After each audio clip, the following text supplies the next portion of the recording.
¿Qué tal? ¿Cómo están? Buenas noches, bienvenidos. Esto es solo una vuelta más. Y lamentablemente tenemos que padecer otro caso de gatillo fácil. De eso nos vamos a ocupar hoy, de la muerte de Lucas González, de 17 años, en manos de un policía. Ahora vamos a ver cómo fue. Están ya los policías a punto de ser detenidos, si es que no lo fueron. Quiero presentar primero el equipo. Está Adrián Amado, como siempre. Está Pablo de León. ¿Cómo estás? Está Osvaldo Bazán. ¿Qué tal? Buenas noches. Y está llegando, por supuesto, Rolo Barbano, que sabe muchísimo de lo que ocurrió. Vamos a decir lo siguiente. Bueno, ¿para qué hay un protocolo de acción? ¿Qué es un protocolo? Bueno, es un camino, un mecanismo de acción prefijado que se inventa, ¿para qué? Para ser usado en un momento de conmoción y de turbulencia emocional. Un protocolo está hecho para ese momento en donde no sos capaz de razonar tan bien. Entonces, en vez de ponerte a decidir qué es lo que conviene hacer, usás un protocolo. Es decir, el protocolo está prefijado exactamente para ese momento. ¿Qué sabemos hasta ahora de Lucas González? Y no lo digo yo, ni es una versión, lo dice el propio jefe de la policía de la ciudad, que los policías no siguieron el protocolo. ¿Qué quiere decir? Que en las modulaciones, es decir, en las escuchas de los audios de la radio del patrullero, se vio como abrió fuego la policía sin haber recibido fuego primero.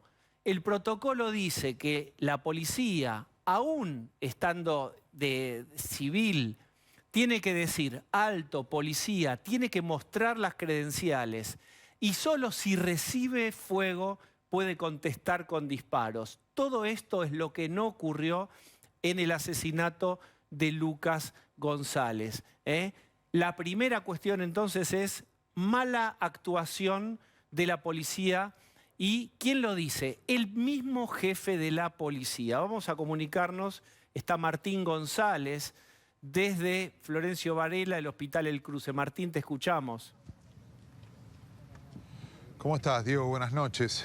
Vos sabés que estoy con Emanuel, que es amigo de la familia de Lucas, muy amigo del papá. Y quiero preguntarte algo, Emanuel, que hablaba con chicos que se formaron con Lucas, que jugaron al fútbol con Lucas desde las inferiores de Defensa y Justicia, que pasaron por Racing también. Y ellos me decían, lo que pasó con Lucas fue un caso de discriminación. Es lo que sufren los chicos que van a entrenar a lugares como Barraca Central y la policía los ve con una gorrita, los ve con un pantalón ancho. ¿Vos sentís que es eso? Mira, lo hablábamos con el papá ayer, mientras estábamos en el hospital, y sí, sentimos eso, que los chicos son discriminados, no sé si por la gorrita, sino que por ahí también ellos son futbolistas y vos sabés que los futbolistas, los chicos van mirando su modelo más grande y se visten como ellos, una linda ropita, y los ven salir de una villa con buena ropa o algo lindo, como son los futbolistas, así elegantes, y se piensan que son delincuentes. Los está escuchando Emanuel, Diego. Emanuel, ¿cómo estás? Te transmitimos nuestro más sentido pésame. Esto en principio. ¿Tuviste oportunidad de escuchar la conferencia de prensa del ministro de Seguridad y después del jefe de la policía? Sí, escuchamos acá con los muchachos, me hicieron escuchar, gracias a ellos. ¿Qué impresión te quedó, por ejemplo, el jefe de la policía confirmó que hubo una mala actuación? Sí, tal cual. Primero, si tenía que haber hablado, primero tenía que haber venido a hablar con los papás, con la familia acá. Acá no, allá cuando estuvimos en Capital, no se acercó nadie. Y salieron a hablar, la verdad que me causa dolor. Me causa dolor porque todos estos políticos en campaña se acercan a todos lados. Acá había un chico que se estaba muriendo y no se acercó nadie. Emanuel, déjame ahí hacer un punto. No. En la conferencia de prensa, a ver si vos confirmás o desmentís o aclarás esto, le preguntaron exactamente esta cuestión, si se habían comunicado con ustedes, y lo que contestó, creo que es el ministro de Seguridad, dijo que un psicólogo de la fuerza se había comunicado con la familia, que había tenido un contacto que no había sido demasiado extenso, y que ellos habían intentado comunicarse y que no habían podido. ¿Qué podés decir de esta versión? Me causa gracia porque sí, que no sabían dónde estábamos. No sabíamos que estábamos en el Hospital Pena. 300 personas habían ayer en el Hospital Pena. Hoy acá hubo cerca de 400 personas que no sabían dónde estábamos. No había ningún medio, no vieron la tele que estábamos acá, que estuvimos todo el día con todos los medios hablando. Ayer todo el día también con los muchachos. Ayer a las 3 de la tarde, cuando salí en el primer medio hablando, porque se creían que los chicos eran delincuentes, no les creo nada. Nada de nada. Mentira. Bien, ¿cuál es tu mirada sobre el pedido de detención? La justicia ya pidió la detención de los policías. Y además la policía de la ciudad los separó, los puso a disposición. Sí, primero armaron todo un operativo para tratar de zafarlo y como no pudieron, como vieron que gracias a Dios tuvimos la gente que nos acompañó, mucha gente que por ahí tenemos conocido, como acá mi compañero, que nos da una mano cuando pasan estas cosas y nosotros pudimos hacerlo viral, porque si no, ¿sabés qué era Lucas? Un pibito más chorro, un pibito chorro que lo mataron en una balacera la policía, legalmente. Si nosotros no tuviéramos la oportunidad de demostrarlo con ustedes, con los medios, con todo, porque también a lo primero estábamos un poquito molestos con los medios porque los medios salieron a decir que eran delincuentes, pero fue la primera información hasta que nosotros entendimos cómo es esto.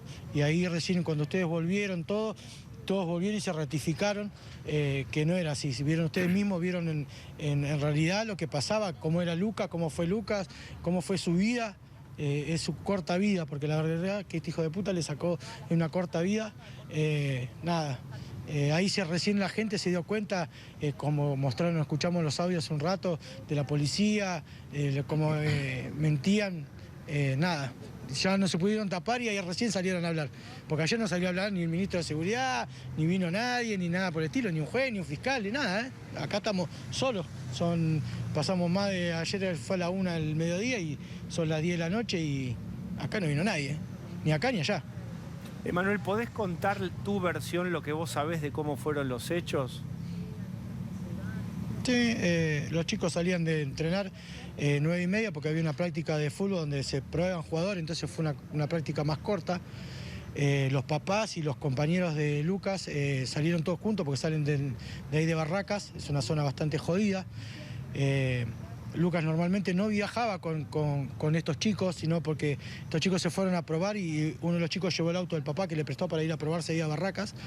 Lucas se volvió con estos chicos, porque si no se volvía con una mamá que lo dejan acá en Bernal y él de ahí más cerca, en un lugar más poblado y mucho más tranquilo, él se toma un colectivo o el tren hasta Varela. Y bueno, cuando salieron de entrenamiento, pasan por un kiosco que normalmente van a comprar, se toman un jugo porque no toman ni gaseosa porque son deportistas. Los intercepta este auto tira color champán, se bajan cuatro personas del auto con pistolas en la mano, los tratan como de encañonar a los pibes. ¿No se presentan como policías? ¿No se presentan como policías? No se presentan como policías, no traen chapa, no traen chaleco, no traían nada. Y la primera acción de los chicos es nos robaron, nos están robando, los tratan de esquivar, se van por un costado. Cuando están llegando, cuando los pasando a ellos, los fusilan, es así, los fusilan prácticamente ahí en el lugar. Los chicos siguen, ellos no entienden por qué cuadra y media se dan cuenta. Ellos no entienden por qué los están persiguiendo, nadie les dice altos, son sospechosos, nada, no hay ninguna argumentación de por qué los están apuntando. No, la verdad que no. La verdad que no tienen argumento, no tienen nada. Sí. Entonces los corren y abren fuego. Saliendo. Exactamente, los chicos siguen, hacen 2 cuadras más, estando herido Lucas, todo, y lo primero que hacen es buscar un policía y decirle lo que pasó. Así que nada, los dejo porque está saliendo ahí, quiero saber qué está pasando. Después, cualquier cosa, seguimos. Emanuel, gracias. Martín. Martín, ¿nos escuchás? Sí, ahí está Emanuel. Sí, ahí estamos, Diego, sí. Bien, pasaba algo ahí al costado que estaba, Emanuel miraba ahí, estaba entrando alguien en particular. Salió la familia Ahí y está. se acaba de agolpar toda la gente. Fíjate ahí en la puerta del hospital, vas a ver a toda la familia que se ha agolpado. Entonces los que estaban aquí del lado de afuera de la reja, como Manuel, que estaban hablando con nosotros, fueron básicamente a estar allí, a ponerse a disposición, ¿no? Porque ya sabemos cuáles son los pasos. Digo, la familia ha decidido donar los órganos de Lucas y el velatorio va a ser mañana en una casa velatoria que está aquí muy cerquita, porque también hay que decir o explicarle a la gente que está viendo esto, es que todo esto ocurrido, la muerte de Lucas aquí en el Hospital del Cruce ocurre muy cerca del lugar donde él se crió, del lugar en el que vivía, también aquí en Florencio Varela, porque desde el Hospital Pena, en la ciudad de Buenos Aires, cerquita del ataque, lo trasladaron a este lugar que era cerca de su casa, cerca de su familia, y por eso hoy ha sido un desfile incesante de chicos de 15, 16, 17 que lo conocían del barrio, que lo conocían de Defensa y Justicia, que lo conocían de Racing, que conocían a sus papás, porque el papá había sido jugador de fútbol también, había intentado llegar a la primera división, no lo había conseguido, entonces mucha gente tuvo mucho acceso a poder acercarse, a acompañar a la familia en este momento, y esto es lo que ustedes están viendo ahora, muchísima gente en la puerta del Hospital del Cruce tratando de entender cuáles son los pasos a seguir. Martín, muchas gracias. Hasta luego. Bien, está con nosotros Nelson Castro. Hola Nelson, gracias por estar. Hola, ¿qué tal? ¿Cómo estás, Diego? Un saludo para todos. Sé qué historia tremenda, brutal, y el testimonio de Manuel, ¿no? El problema de la política, y vos ves que el problema de la política, en cuanto a los manejos de la distancia de la gente, no tiene diferencias, ¿no? Esta actitud del gobierno de la Ciudad de Buenos Aires es lamentable, es realmente lamentable, como falta de cercanía. Y es un elemento que genera en la gente, así como lo vimos la otra semana en la provincia de Buenos Aires, cuando le pasó el episodio a Roberto Sábado. Es un problema muy fuerte que hoy tiene la política de no poder dar la cara frente a la gente en estas circunstancias. Rolo Barbano. ¿Qué tal, Diego? Me parece que además de todo lo que hay que hablar alrededor del asesinato de Lucas, que es doloroso, que es tremendo, que nos conmueve a todos, por supuesto, como padres, una vida que se perdió de esta manera. Lo que sería sano es empezar a hablar de los protocolos de actuación que tiene la policía, para ir un poco más allá de esta muerte que es irreparable, por supuesto. ¿Por qué lo digo, Diego? Sí. Porque a Lucas y a sus amigos los cruzan con un coche no identificable. Yo, perdóname, digamos, largué el programa con eso, digamos, vos todavía no habías... Y el tema, explica para qué sirve un protocolo. Que yo decía, el protocolo es para que nadie tenga la subjetividad en un momento caliente y haga lo que no tiene que hacer, que son los momentos de emergencia. Es decir, que en una situación como esta, en donde está claro y admitido hasta por el jefe de la policía que no se siguió el protocolo. Lo que quiero marcar con los protocolos, por supuesto, existen para limitar al mínimo la subjetividad del policía en el momento de actuar. Tiene que estar entrenado para saber cómo responder a cada situación. ¿Son robots? No, pero tienen un arma y representan a la fuerza del Estado, que es indelegable. Entonces, por supuesto que no se puede dejar librado a una persona, sino a toda la estructura que la entrena, su decisión en cada momento. Dicho esto, hay una cuestión concreta que se venía viendo desde hacía tiempo en la ciudad, pero también en la provincia de Buenos Aires, que es los autos no identificables que vos vas circulando por la calle de noche, de día, se te cruzan adelante, se te bajan 2, 3 hombres armados y te apuntan con un arma y te dicen baja. Pero espera, vamos con esta cuestión porque es medio contraintuitiva y además nos evoca los famosos peores años, que es autos sin chapa o no identificados. Le preguntaron en la conferencia de prensa al ministro de Seguridad sobre cómo es esto de autos no identificados. Y él explicaba, y ayúdenme ustedes a ver con esta respuesta, dijo que hay modalidades delictivas que requieren que haya policías de civil no identificados, porque si no, vos no te podés disfrazar de gato para cazar los ratones. ¿Esto es real? Sí, Diego, por supuesto, para luchar contra el crimen organizado y con el crimen más simple, contra los que están vendiendo droga. Para acercarte a ver si alguien está vendiendo droga, no puedes ir con un patrullero con las sirenas prendidas. Para ver si hay rateros caminando por la calle esperando que alguien se descuide a la salida del banco, a que estés por cruzar la calle con un bolso y te lo arrebaten, tiene que haber gente que no esté vestida como policía para poder acercarse. El protocolo que debe discutirse es el momento en el cual estas personas que son policías, pero que no se muestran como policías, pasan a la acción. Ahí tenés que identificarte, ¿o no? Bueno, ¿y cómo se identifican? Estos 4 chicos salían de entrenar, fueron a comprar un juguito, iban rumbo a su casa y de repente, en una zona complicada, porque están a metros de la Villa Zabaleta, se les cruza en el camino un auto, un Nissan, color champán, que les corta el paso y se bajan 2 hombres con armas. La respuesta que tuvieron los chicos es escapar de lo que creían un robo. A tal punto creían un robo que quien conducía el auto, hijo de la dueña de ese auto, llama a la mamá y le dice, nos dispararon para robarnos. Vengan a ayudarnos, mamá, vengan que le dispararon a Lucas. ¿A qué voy con esto, Diego? ¿Cómo puede el ciudadano común saber que está ante la policía y no ante ladrones? Para eso... ¿Cómo podés, brazos arriba, entregarte lo que sea, si no sabés a qué están viniendo? ¿A qué están viniendo? Hay incontables anécdotas de gente que dice, iba por la General Paz, me cruzaron un coche con una sirena incluso, frené y me robaron. Esto pasa porque los delincuentes conocen todo esto. Ahora, si hubiera un protocolo conocido por todos de cómo se identifica la verdadera policía, cuando te para, cuando se bajan, cómo deben estar identificados, porque la forma de estar en la calle sin que nadie te reconozca, se termina en el momento que vos te bajás del móvil. En el momento que te bajás del móvil, se le puede pedir a los policías, bajen con un chaleco que diga policía, bajen con una gorra, pongan una sirena, den la voz de alto claramente, si ven que la voz de alto no fue comprendida, tomen determinada actitud. Acá eso no es así, ¿el protocolo no lo dice eso? Bueno, el protocolo dice que el uso de la fuerza es el último recurso para un policía. Ahora, tiene que haber en riesgo la vida de una persona, tercera, o la propia. Déjame hacerte una pregunta, porque yo digo, el escenario es este, 4 pibes en un kiosco, ¿por qué tiene, ahí que estaban comprando un jugo, ¿no? ¿Por qué tiene que actuar una fuerza de seguridad que no esté identificada y que está vestida de civil?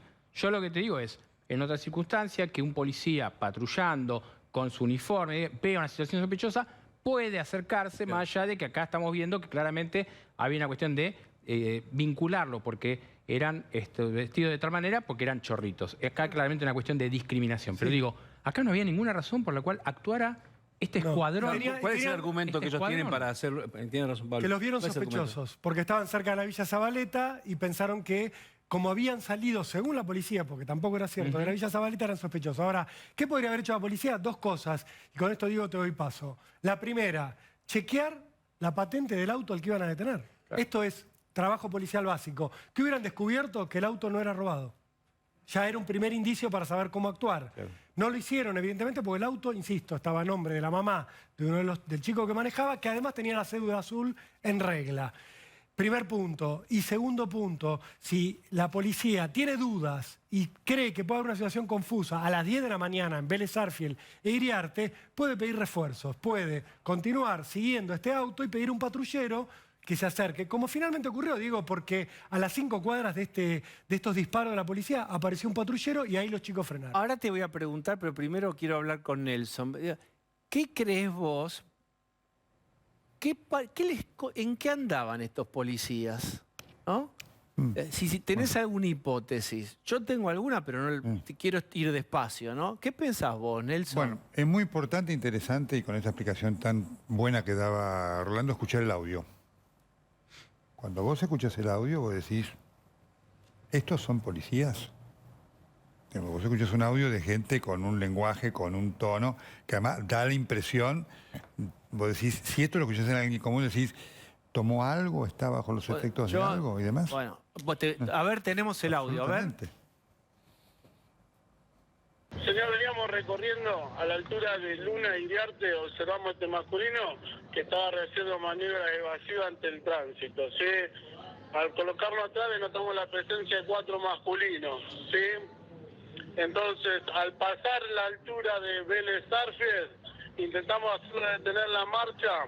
Cuando cruzamos el vehículo para obligarlo a detener, el acompañante grima un arma de fuego y colisiona al chofer y al suscripto.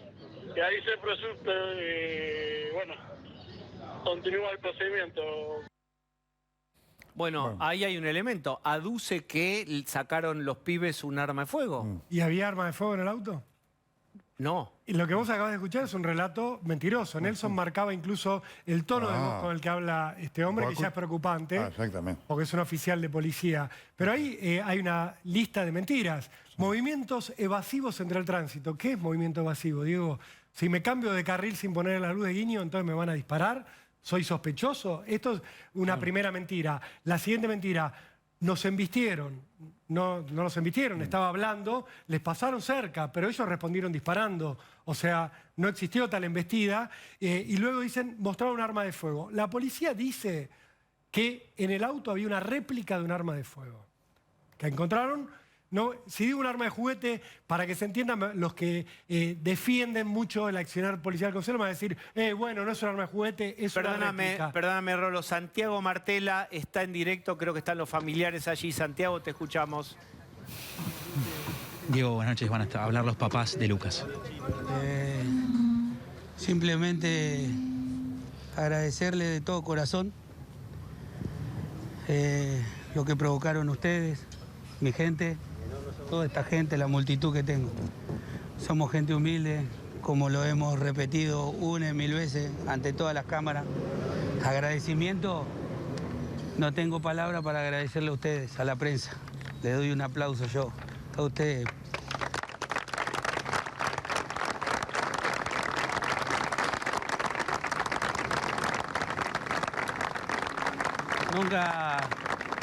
Nunca imaginé yo, un pibe de barrio, llegar a oídos del presidente y que el presidente nos atienda.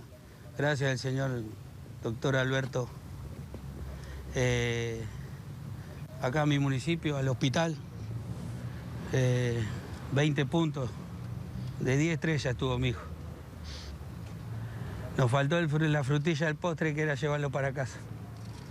Pero me regaló todo esto, que de arriba se está haciendo justicia y que no haya ningún Lucas más, porque no lo va a ver, no lo va a ver. No lo va a ver porque nosotros nos vamos a encargar de eso, esclarecer todas las cosas y no tenemos miedo a nadie. Vamos a ir para el frente porque somos humildes. Gracias, prensa, gracias a toda la gente. Buenas noches, no tengo más nada que decir. Bueno, ahí escucharon, el relato del papá. Esta no era la idea. Mi idea era llevarme a mi hijo a mi casa. Yo me lo quería llevar a mi casa, tenía todas las esperanzas, pero bueno, la policía me lo mató. Yo no voy a descansar hasta que ellos paguen lo que le hicieron a mi hijo, porque nos arruinaron la vida. Yo ahora, ¿cómo sigo? Yo no puedo ahora, tengo 2 hijos y no tengo fuerza para nada. Yo no puedo entrar a mi casa y no encontrarlo. O que me diga, mamá, mañana entreno, mamá, vas a ir a verme jugar. Ustedes me destrozaron la vida, me lo mataron. Me lo dejaron todo entubado, moreteado, con 2 balazos en la cabeza. Así que lo único que quiero es justicia, que mi hijo ahora descanse en paz. Le quiero agradecer al hospital, a todos ustedes, muchísimas gracias. Al club también, al Club Barraca Central, que estuvo en todo momento, que nos sigue ayudando y nos sigue llamando. Muchísimas gracias. Gracias a todos, de todo corazón, gracias. Bien, ahí escuchamos a los papás absolutamente conmovidos y uno piensa que un chico no vuelve, pero algo repararía si hay justicia y es rápido, ¿no? Es la única reparación posible y muy parcial es que se haga justicia rápido, ¿no? Yo, si me permiten hacer un poquito un zoom de toda la situación, más allá de los detalles que también describió Rolo, nosotros no tomamos conciencia en lo que se ha convertido en Argentina. Digo, creo que estos casos son los que ayudan a ver. Estaba viendo las estadísticas de percepción de delitos y de víctimas de delitos, y Argentina, de los 18 países de Latinoamérica, es la primera en que la gente dice que ha recibido delitos. Tiene más porcentaje de gente que ha manifestado tener un delito que México. Argentina, junto con Brasil, es el país que más denuncia. ¿Percepción de delito que en México mayor o mayor que ha recibido él o un familiar un delito? No percepción. O sea, ¿usted ha recibido un delito? El 50% de los argentinos dice que sí. Y eso es más incluso que lo que dicen en México. El resto de los países están en un 25%. O sea, nosotros tenemos el doble que los países de Latinoamérica. Pero doble que, explícalo bien porque es súper delicado este dato. ¿Mayor delincuencia que en México? Se le sale a preguntarle a la gente si en el último año ha sido víctima de delito usted o algún familiar cercano. La mitad de la gente en Argentina respondió que fue víctima de un delito. Se llaman encuestas de victimización y se usan para tratar de detectar la cifra negra. La fuente lo que es... la gente no denuncia porque Bueno, todos sabemos que hay un una dato, gran ahí cantidad está. de delitos que no denunciamos, lamentablemente, por obstáculos que muchas veces ponen las propias La fuerzas fuente de es el seguridad. Latinobarómetro, es inobjetable, porque es una encuesta que se hace en toda Latinoamérica. Cuando se le pregunta también a la gente si sabe de pandillas o delincuentes en el barrio, también Argentina es el primero. Pero además piensen ustedes, hace una semana o menos estábamos hablando y escuchando a otra familia que diciendo nos arrancaron, nos destruyeron la vida, que es lo que pasó en Ramos Mejía. ¿Y esto qué genera? La diferencia acá es que fue un agente del Estado el que pasó. Exacto. No hay ni hablar. Digo, no, porque no es todo parte de lo mismo, aunque sí es parte de un clima que es una inseguridad exacerbada que hace que todos desconfiemos de todos. Ese es el punto. Y que la policía Ese es el punto. desconfíe de cualquiera y que unos chicos cuando ven un arma piensen que es mucho más probable, ¿por qué es mucho más probable Exacto. ver el arma de un delincuente que el arma de un policía? Porque el policía no aparece nunca. Exactamente. Cada uno a eso pensaba que el quería otro era un llegar. delincuente. Nelson. Esto, que es muy importante, ¿no? Además qué importante hablar con los datos, ¿no? Genera varias cosas en este mundo delincuencial, ¿no? Y esto que genera el gatillo fácil, que es triplemente más grave. La pregunta es, ¿quiénes son policías hoy en la Argentina? Es decir, si un familiar tuyo, un hijo tuyo y demás dijera, voy a ser policía, ¿vos dirías qué elección de mejor? No. Salida laboral. Entonces, ¿quiénes, escuchar esto, estas personas, cuando vos las escuchás, no solamente porque efectivamente estaban con algo encima, ¿no es cierto?, que no era aire, vos escuchás el lenguaje, la forma que se expresa. Es decir, ¿quiénes son policías hoy en la República Argentina? Y Rolando lo conoce, es un problemón enorme que hace a un problema tan complejo como el de la inseguridad muchísimo más riesgoso porque son fuentes de inseguridad insuperable. Quiero sumar a lo que dice Nelson, que es totalmente cierto y es uno de los grandes problemas que tenemos en Argentina. Primeros datos. Estos 3 policías que están imputados, señalados en esta causa, todavía no están detenidos. Uno era policía bonaerense y se cambió a la ciudad porque pagaban mejor sueldo. Los otros 2 venían de la Policía Federal, que fue traspasada en una circunstancia conflictiva que todos conocemos, a la ciudad, con lo cual sus entrenamientos son dispares, no fueron formados todos de la misma manera. Esto ya es un problema. Vos me decías, Diego, hace un rato antes de escuchar a los papás de Lucas, ¿qué estaban haciendo estos policías en el momento en el que van a cruzarle el paso a 4 chicos que van por un auto? Yo lo que digo es, uno se puede equivocar y ya es una barbaridad, uno de los policías, pero si van varios policías, todos se suben al no protocolo, ¿entendés lo que digo? ¿Cómo, digamos, no hay uno que pone el freno? Dice, muchachos, esperen un poco. De hecho, ¿Cómo es que se ceban así y abren fuego? El tío y no hay dijo uno de los 4 que reflexione, che, primero recordamos que primero hay que anunciarse, primero hay que dar la voz de alto. Pero Nadie de los 4. Recordamos que el tío dijo primero que quisieron armar montar una obra, digamos, ¿no? Sobre eso. Totalmente, una puesta en escena y estaban todos de acuerdo. Y ahí había otros policías. Claro. Lo que quiero marcar es esto. No podemos saber qué estaban haciendo exactamente estos 3 policías, pero sí sabemos qué hacen habitualmente algunos malos policías en este tipo de zonas. Que es una desgracia para el resto de la fuerza y los tipos que se ganan muy bien la vida y le ponen el cuerpo y que por ahí no reciben el entrenamiento, las balas, que a uno le consta el esfuerzo que hacen y cómo se juegan el pellejo. Y lo que aparece es esto que empaña, lo que te quiero contar, Diego, es que lo que suelen hacer los malos policías en zonas como estas, como la de Barracas, es merodear las villas. ¿Para qué? Porque saben que en las villas hay vendedores de drogas, escondidos entre la gente honesta, y que hay mucho tránsito de adicto que entra, compra droga y sale. ¿Qué hacen los policías? los malos policías con estas personas que salen de comprar droga en un auto medianamente aceptable, los cruzan y los extorsionan. Mirá, si no me das plata, te voy a armar una causa por tenencia de droga, porque sé que tenés droga, o porque venís de comprar droga, o porque tenés plata y estabas yendo a comprar droga y te saco plata. Esto es una práctica habitual en los policías corruptos. Por eso se puede inferir que quizás atrás de esta tragedia total, que es el asesinato de un chiquito, puede haber una actitud donde los policías no querían identificarse del todo, no estaban siguiendo protocolos, porque no estaban actuando como policías, sino que estaban actuando como delincuentes, como extorsionadores.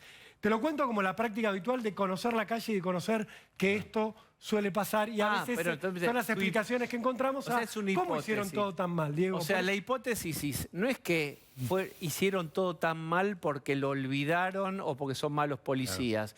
Hicieron bien según su objetivo, que a lo mejor era salir a recaudar. Siempre en el terreno de la hipótesis. Es una digo, hipótesis. no podemos saber qué hicieron. Sí sabemos que sufre muchas veces la gente de los barrios humildes y la gente que va a comprar drogas, que se encuentra con estas situaciones de extorsión, no de lucha contra el delito. Bueno, y es muy interesante, perdón, una cosa que decía el tío, me pareció muy interesante, que es, al principio, la primera noticia que había es, unos rateritos fueron bajados por la policía. Fueron los medios los que, investigando, yendo y preguntando, pudimos saber que la cosa no era así. Y esto me lleva a pensar, qué interesante es que los medios ocupen a veces este lugar y que lamentablemente, y que por suerte estamos ocupando muy bien hoy, y que lamentablemente tantas veces no ocupamos bien. Fíjate que el caso de Magalí Morales en San Luis, que fue muerta por la policía de San Luis, y que jamás su hermana consiguió que el presidente la atendiera, y que jamás consiguió tampoco demasiada repercusión en los medios nacionales. Osvaldo, ¿cuánta gente fue muerta por violencia policial durante la pandemia? Decenas, y en casos parecidos incluso a este. Recordemos el caso de Valentín, de Blas Valentín en Córdoba, que fue en julio del año pasado. El caso de Ariel Valerián en Perico, en el año pasado también en agosto. En el mismo caso, el señor Ariel, que era mecánico, había arreglado un auto, lo llevaba en medio de la cuarentena, lo llevaba para su dueño, y la policía lo paró y lo mató a palos. El caso de Ezequiel Corbalán y Ulises Rial, que esto pasó en San Nicolás, ellos trabajaban, hacían reparto de pizza, y a la 1 de la mañana salieron con la moto, la policía los persiguió, y en un caso bastante parecido a esto, también murieron, digamos. Bueno, si ahí hubiéramos estado, quizás hubiéramos... Perdón, y yo quiero, por eso digo que es muy importante que la dirigencia política se calme y no haya mensajes como el de bala o como el de queso gruyère, porque yo lo que digo es, ¿quién determina cuándo va la bala? Claro. ¿Estos malos policías? ¿Quién determina cuando hay que definir, este es un delincuente como queso gruyère? ¿Estos policías definen eso? Es una ficción que nos venden de seguridad. ¿Vos querés seguridad? Bueno, bala. Bala no es más seguridad. No. Bala es más pibes como Lucas asesinados. Y al que pide bala no sabe que esa bala también puede ir en contra de él. O sea, ni siquiera por autoprotección deberían decir estas cosas. Claro. Quiero sumarte un dato más, Diego, en todo este debate que abrió Nelson, que me parece tan interesante, que es quiénes son los policías que tenemos. Sergio Berni esta semana hizo un anuncio que pasó inadvertido, que es que el año que viene en la provincia de Buenos Aires, en lugar de egresar 2.000 policías por año, como viene ocurriendo en los últimos años, va a haber 20.000 policías nuevos. La gran pregunta es, ¿de dónde los van a sacar si todos los años se presentan como candidatos 25.000 personas para ser policía? Cuando largaron con las policías municipales, que el gran debate es, ¿los van a sacar crudos? Es que los tienen que sacar crudos por un simple hecho. La escuela Juan Bucetich tiene 2.500 camas. La única forma de ser policía es pasar unos meses internado. Si vos querés tener 20.000 en lugar de 2.500, tenés que rotar y que en lugar de dormir 6 meses, 2.500 policías vayan rotándose y duerman un ratito cada uno ahí. No los vas a poder entrenar como corresponde y tampoco los vas a poder seleccionar como corresponde, porque te insisto con este dato, todos los años se presentan 25.000 candidatos a la policía. Si vos querés tener 20.000 a fin de año, tenés que aceptar a todos los que se presentan, incluso a los que tienen problemas psiquiátricos, a los que tienen antecedentes penales, a los que viven con un delincuente en su casa, como pasó con aquella policía local. Así que ojo con las falsas promesas que nos hace la política, porque después son más inseguridad para todos. Nelson nos visita hoy porque acaba de... Es muy prolífico en esto. Miren esto. La salud de Diego. Y ya vamos a hablar, esto tiene horas, está recién salido de imprenta, y vamos a hablar de este libro que acaba de publicar Nelson. Pero antes, Nelson, quiero compartir con vos el túnel del tiempo. Ojalá fuera el túnel del tiempo. Y si, bueno, es algo de archivo, es algo de 2008, de 2009, de 2010, de antiguas versiones del kirchnerismo obsesionadas con los medios. Ya entendieron que el celular, que este aparatito tiene tanta potencia comunicacional o más que un televisor, un señor como ese que está ahí en la televisión. Pero no lo entienden y aparecen frases y párrafos como el siguiente, miren. Es un grave problema y esto tiene que ver con competir en un partido de fútbol con cancha embarrada e inclinada. Esto no puede funcionar así. Y eso también tiene que ver con el tema de la hegemonía de los medios de comunicación y la capacidad de regulación. Los medios no se autorregulan, responden a intereses específicos. La ley 26.522 ha demostrado ser insuficiente, pero me parece que es un tema que, si bien no define una elección, construye marcos mentales. Ellos están permeando mucho más en nuestros votantes y nosotros tenemos una impermeabilización de los votantes opositores. Una pieza de colección. Es que los medios permean a los votantes kirchneristas, pero nosotros, funcionarios, o con nuestros medios, no lo sé qué quiere decir, no podemos permear a los votantes de ellos. Ellos y nosotros, por supuesto, Argentina como en un partido de truco dividido así, nosotros y ellos. Así vamos.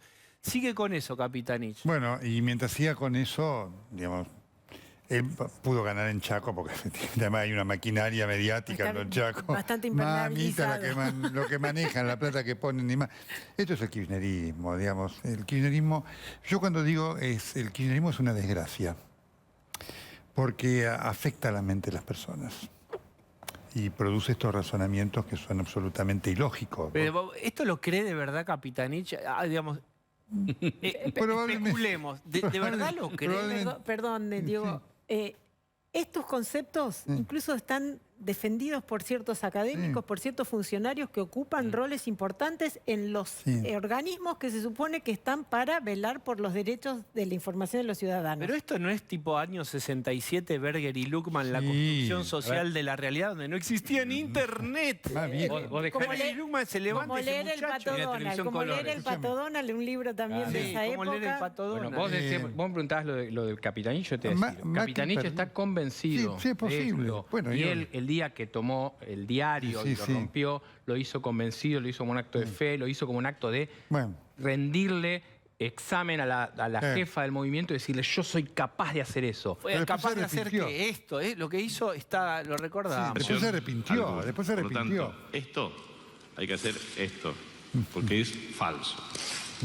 Y es importante recargar esto, porque acá también, en la página 39, Eduardo Van der Koy dice: es claro aquel disparate de Jorge Capitanich, el periodismo intenta tapar con la tragedia la cantidad de gente en las playas. No fue más que un pensamiento de la presidenta. La verdad que yo jamás dije eso, también.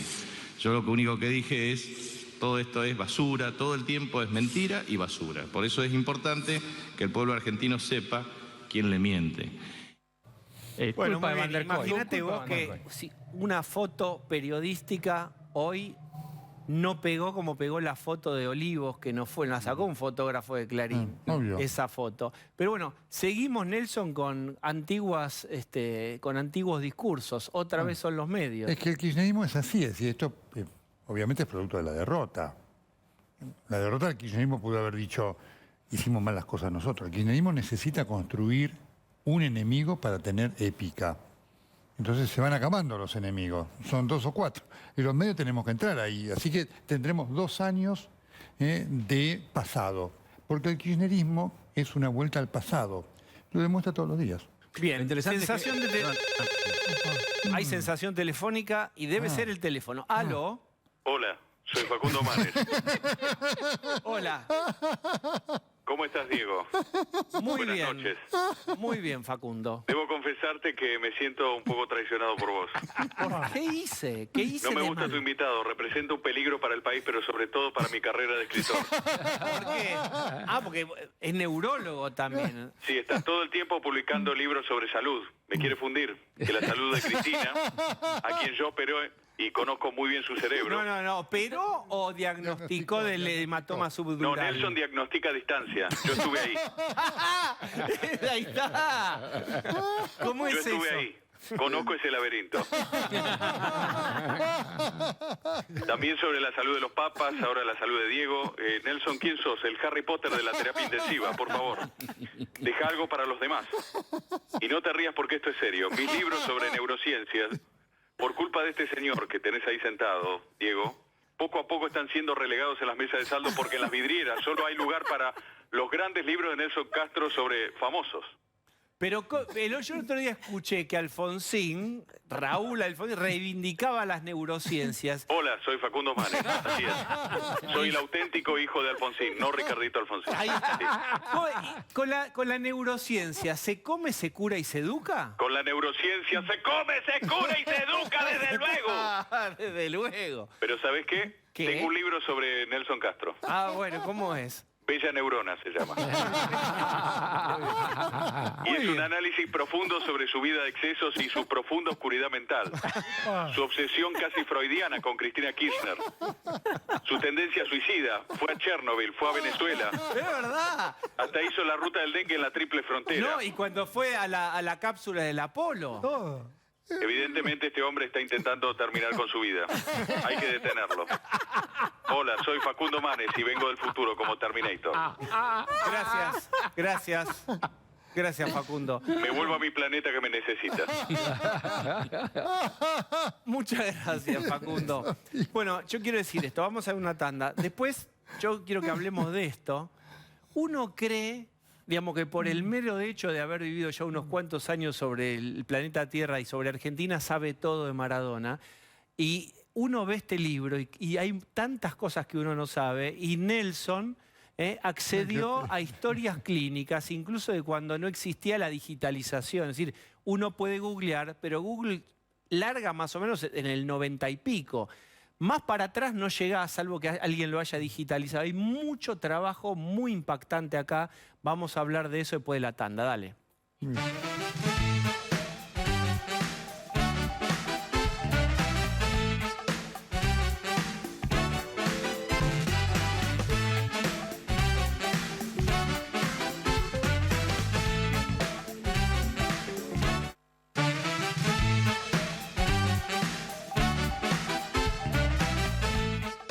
Fíjense ustedes, la salud de Diego. Nelson Castro se mete en una investigación. Uno se mete en una investigación y no sale igual a lo que entró. ¿Qué te sorprendió? ¿Qué te modificó alguna creencia sobre Maradona que tenías previamente después de haber investigado tanto? Quiero marcar dos cosas. Antes, en la investigación me ayudaron muchísimo, fueron muy importantes Juan Manuel Lombardero, productor del canal, y Pablo Corso. Tres cosas. Primero, la confirmación de un hombre con una condición física excepcional, que lo llevó a resistir cosas que hubieran matado a otros mucho antes. El segundo punto... Eso avalado en historias clínicas. Totalmente. Todo está documentado. ¿Querés dar un ejemplo? Es decir, este otro hubiera muerto. Maradona no. Punta del Este. Claro. Punta del Este. Claro. Punta del Este, el nivel en el cual se encuentra, que fue dramático. Por primera vez hablan los médicos que lo atendieron. Estuvo ahí a punto de morir y se recuperó una semana después de una manera que nadie podía creer, con una patología importante. El segundo elemento, la presencia de una personalidad autodestructiva que se canalizó en las adicciones. Maradona tenía un patrón adictivo a todo. Empezó con la cocaína, siguió con el alcohol, era con la comida e incluía eso al sexo. Y vos das un dato, cuando él le mete el gol a los ingleses, Sí. el segundo, y ya se eleva a la gloria y a la eternidad, en ese momento, creo que tenía 26 años, en ese momento ya tenía problemas de drogas. Él Carlos Fren, el Bocha Fren, dice que él comenzó a drogarse ya en Boca. Todos los otros, inclusive Maradona, año 80, 81. En su libro Yo soy el Diego de la gente, que le escriben, él dice que fue en Barcelona. Siempre se dijo eso. En Barcelona, efectivamente. Barcelona es un centro de consumición de drogas muy importante. De una manera o de otra, lo cierto es que en el 86 él ya consumía cocaína. No había todo el antidoping y demás, pero ya consumía.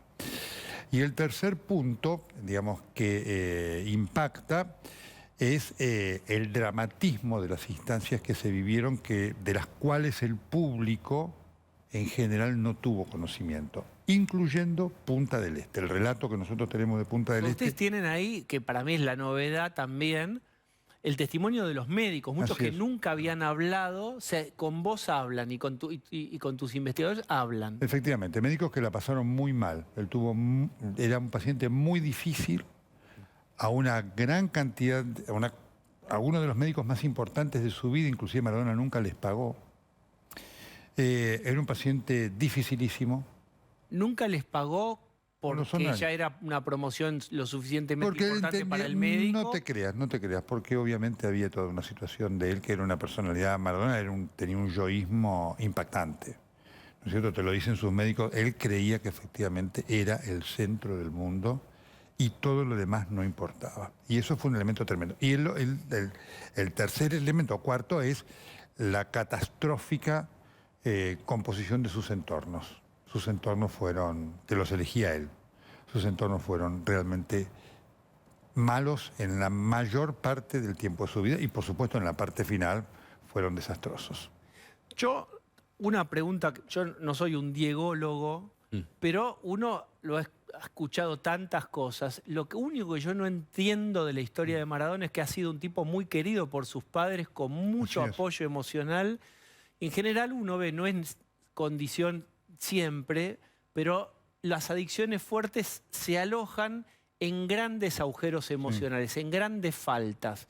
Y me pregunto dónde estuvo en su crianza o qué, ese gran agujero inicial de Maradona o temprano que lo hizo tener esta personalidad tan adictiva y tan dependiente, ¿no? Porque siempre apareció el padre, doña Tota, la madre, las hermanas, después hubo conflictos, pero siempre un tipo muy querido, ¿no? Bueno, obviamente fue además el mimado de la familia. Claro. Él comía corazón y ubre, porque era el único que comía proteínas en cantidad importante, porque la madre y digamos, los padres se daban cuenta que había allí un talento fenomenal del cual podía depender después su vida, obviamente.